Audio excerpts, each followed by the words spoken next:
Baik, assalamualaikum warahmatullahi wabarakatuh. Kali ini kita bakal ngebahas tentang Open Euler yang ditugaskan di tugas 4. Nama saya Rifki Firmansyah dengan NRP 15 2024 langsung saja ke Open Euler-nya. Baik, pertama-tama kita bikin dulu folder namanya lab komputer pakai mkdir itu make directory. Lalu kita tampilkan dulu di sini ls pakai list. Apakah lab komputernya sudah terbuat atau belum. Kemudian setelah itu, karena lab komputernya sudah ada, kita akses dengan menggunakan cd itu change directory menuju lab komputer.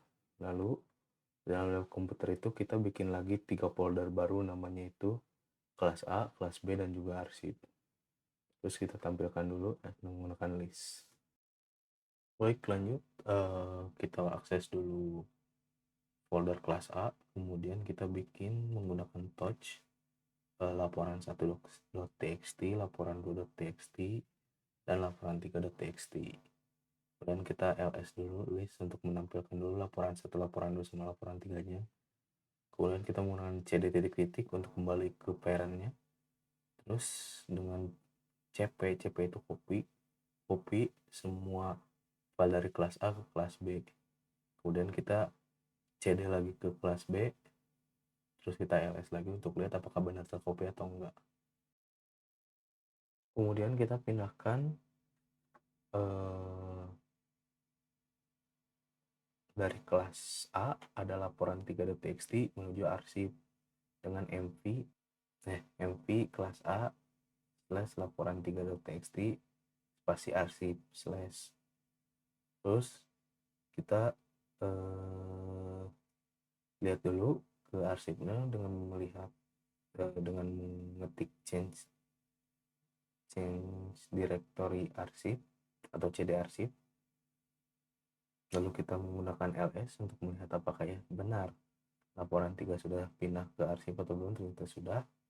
Lalu kita kembali lagi ke parent.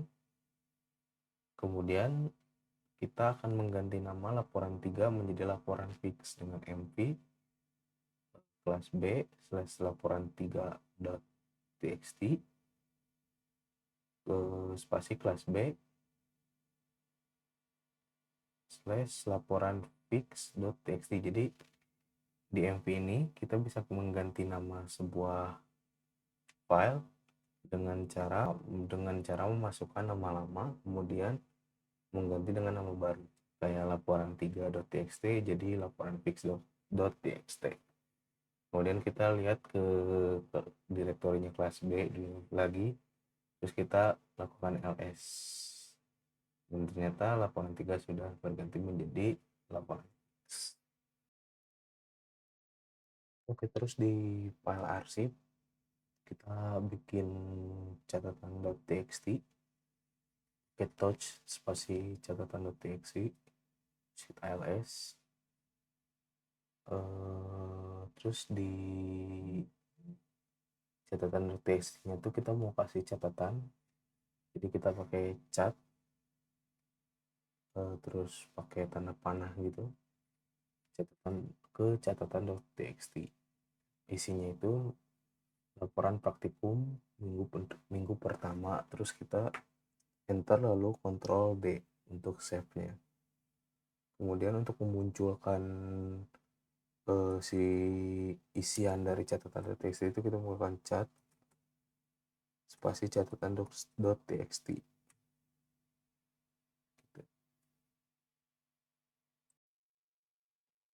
Kemudian kita pindah lagi ke parent directory-nya menggunakan cd spasi titik-titik.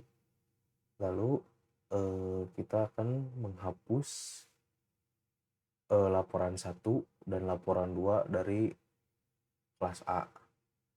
Laporan menggunakan rm itu remove kelas A / laporan 1.txt.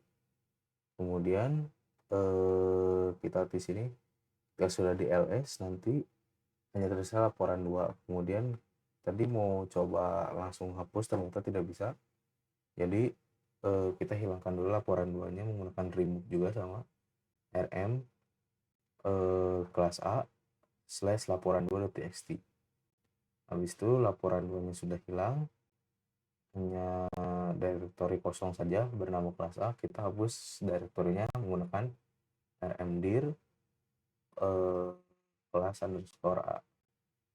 Kemudian kita lihat lab komputernya, parent directory-nya hanya tersisa arsip dan kelas B. Kemudian dari kelas B kita mau pindahkan semua filenya ke arsip menggunakan cp kelas B / bintang arsip. Lalu kita pindah lagi ke arsip menggunakan cd arsip. Lalu kita ls untuk melihat isinya apa saja. Ternyata semua yang ada di directory kelas B sudah pindah ke directory arsip. Untuk menampilkan semua subdirektori dari direktorinya lab komputer, kita cuma tinggal pindah ke lab komputernya dulu, cd titik 2 kemudian ls strip r besar, lalu akan muncul di sini arsip dan kelas B itu subdirektorinya. Terus di dalam arsip dan kelas B juga terdapat file-file seperti catatan.txt, laporan 1, laporan 2, laporan 3, dan laporan fix. Kemudian di kelas B ada laporan 1, laporan 2, dan laporan fix.txt. Kemudian kita akan merubah hak dari salah satu file, misalkan kayak itu kalau kita bisa lihat dari ls strip l nya, kita rubah catatan.txt di arsip. Ini pertama-tama si catatan.txt itu yaitu bisa bisa di read dan di write sama owner, tapi untuk user lain dan grup hanya bisa untuk melihat. Lalu kita menggunakan chmod 600 di catatan.txt. Lalu ketika kita sudah merubah haknya dari catatan.txt, maka ia hanya bisa di read atau dan di write oleh owner saja, sementara user dan grup tidak memiliki hak kepada file tersebut. Untuk chmod sendiri itu memiliki seperti nilainya sendiri gitu. Kenapa tadi bisa muncul 600 itu? Di sini ada kodenya. Karena pertama kita menggunakan kita sebagai owner itu kita dimasukkan dulu yang pertama 4 ditambah 2 sama dengan 6. Kemudian grup dan user tidak memiliki hak karena value-nya 0. Lalu di sini ada beberapa kode dan artinya. Kayak 644 itu pemilik bisa menulis dan membaca, tapi selain cuma bisa baca doang. Terus ada 666 itu semua user bisa baca dan nulis. Itu didapat dari 4 tambah 2, 4 tambah 2, 4 tambah 2 rumusnya owner, grup, lalu user lain. Terus di 700 itu hanya owner yang bisa membaca, menulis, dan menjalankan 4 tambah 2 tambah 1. Lalu untuk 775 itu owner dan grup bisa menjalankan, tapi user lain hanya bisa melihat dan menjalankan saja. Terus untuk 775 owner dan grup bisa melakukan semuanya, read, write, dan execution, tapi user lain hanya bisa melakukan read dan execution saja. Terus untuk 777 itu semua user termasuk owner, grup, dan user lainnya itu dia bisa melakukan apapun kepada file tersebut. Baik, mungkin segitu saja. Saya Rudi Primansyah dengan NRP 15 2024 036. Assalamualaikum warahmatullahi wabarakatuh.